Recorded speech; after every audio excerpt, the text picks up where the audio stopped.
Sveiki visi sugrįžę į mano kanalą. Šiandien mes keliaujame į Airiją dėl bylos pavadinimu Žirklių seserys.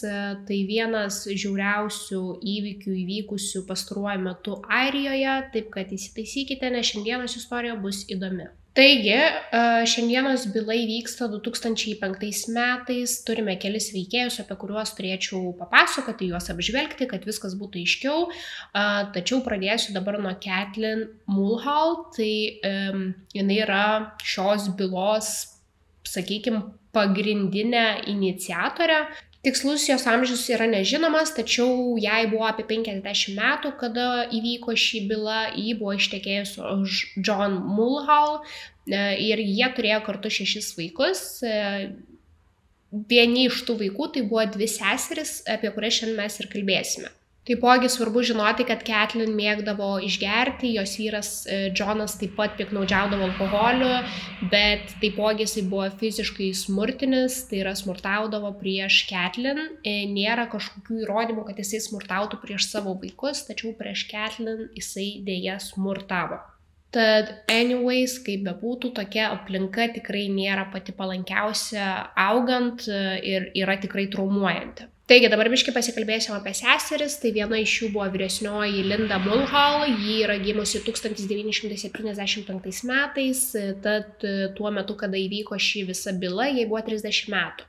Ji taipogi turėjo problemų su alkoholiu ir narkotikais, būtent tuo metu ji buvo priklausoma nuo heroino, neturėjo kažkokios kvalifikacijos ir darbo, taipogi 18 metų ji buvo nuteista dėl vagysčių, bet taip niekada ir nesėdėjo kalėjime. Taipogi ji turėjo 4 vaikus, tačiau nei su vienu iš tėvų vaikų ji negyveno.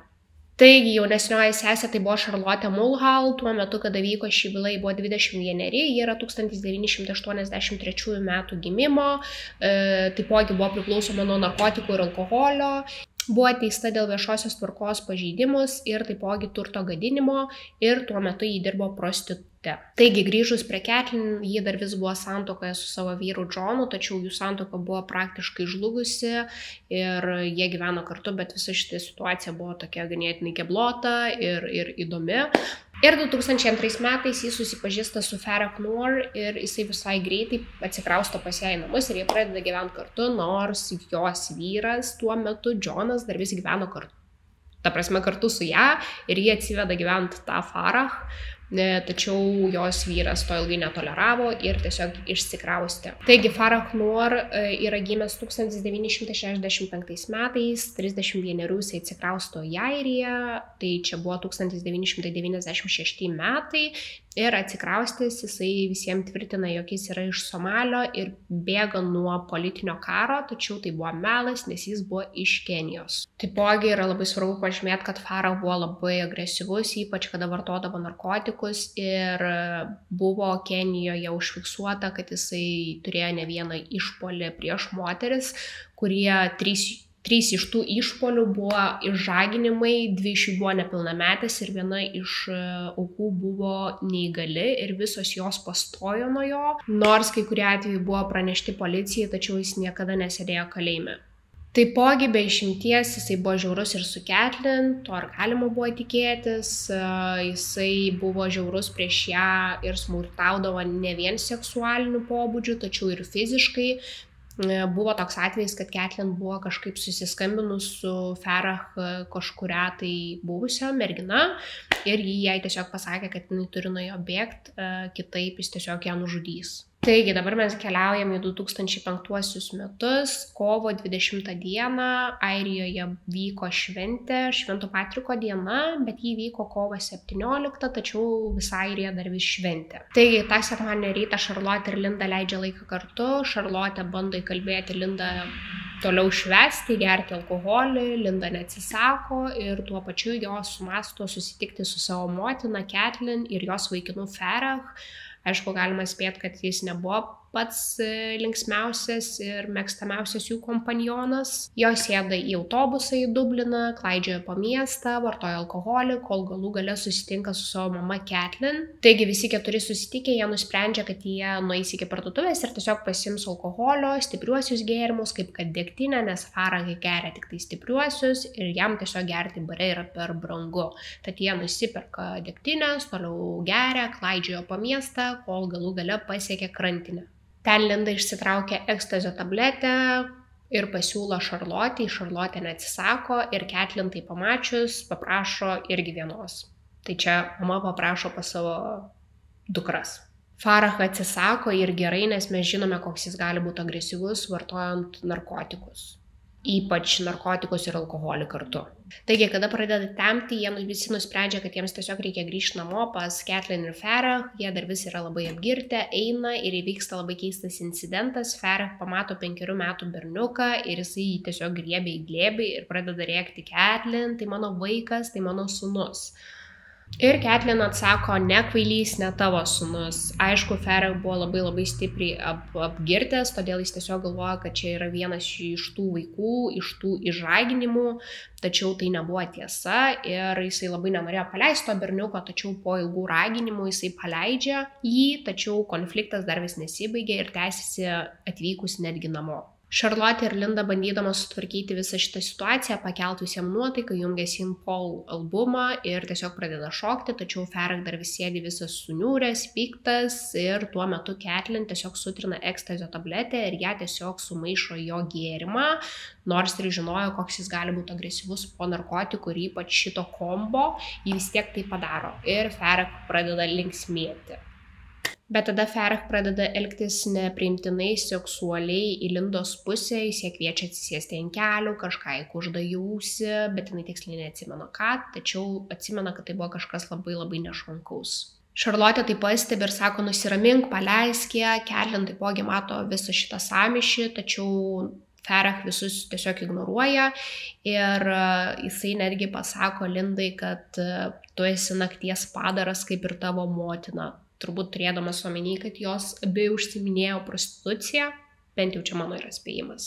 Ir ši pastaba labai stipriai įžeidžia Caitlin, ji įsižeidžia ne tiek, kiek dėl priekabiavimo į savo dukros pusę, o labiau į tai, kad jis įžeidė jos orumą. Ir tai tiesiog labai stipriai supykdo Caitlin. Ir visa šita situacija regis tiesiog paskatina Caitlin sukilti prieš Farah.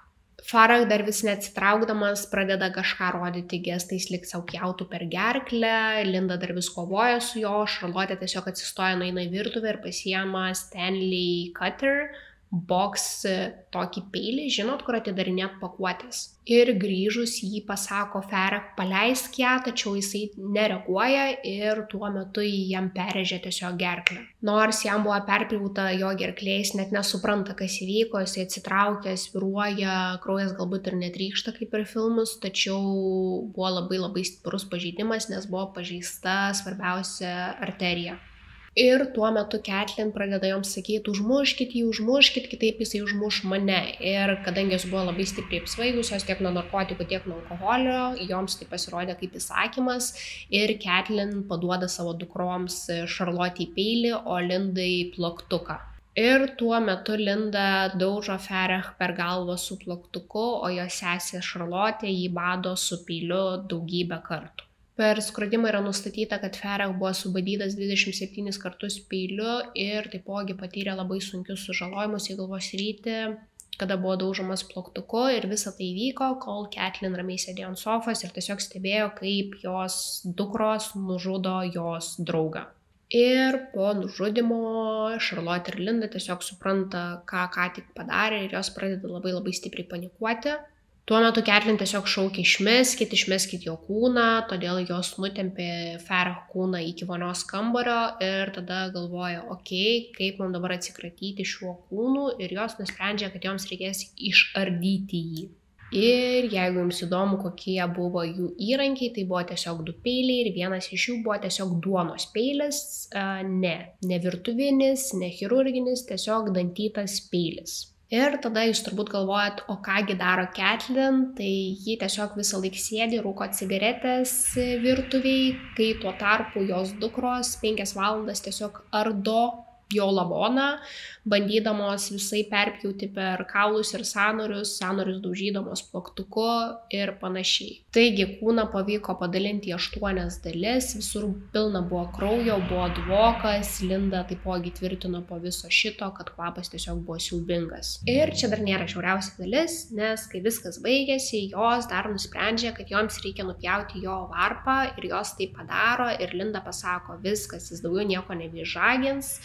Jį tai pasako po to, kada jis sužino, kad jis taipogi seksualiai smurtavo prieš jų mamą Catelyn. Tada seseris supakuoja tas 8 dalis į skirtingus maišelius, kuprinės ir panašiai. Ir Linda paskambina savo tėčiui, tai Johnui, Catelyn vyrui ir viską tai papasako. Jisai, aišku, netiki viskuom, ką jisai dabar girdi per telefoną, bet jis vis tiek nusprendžia, kad jam reikia atvykti ir tiesiog pasižiūrėti, kas ten vyksta. Kai Johnas atvyksta, butas atrodo švarus, viskas atrodo tvarkoje, iki tol, kol Linda neatsega kuprinių ir maišų ir jam neparodo visų kūno dalių ir tada jis tiesiog išsigąsta ir tiesiog išėjęs pasako, kad aš nenoriu nieko bendro.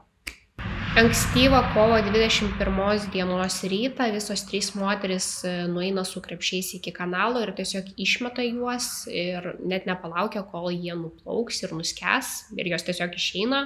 Tačiau jos nusprendžia neišmesti galvos ir varpos, galvos tik tam, kad apsidrausti, kad jeigu kažkas rastų jo kūno dalis, kad negalėtų jo identifikuoti.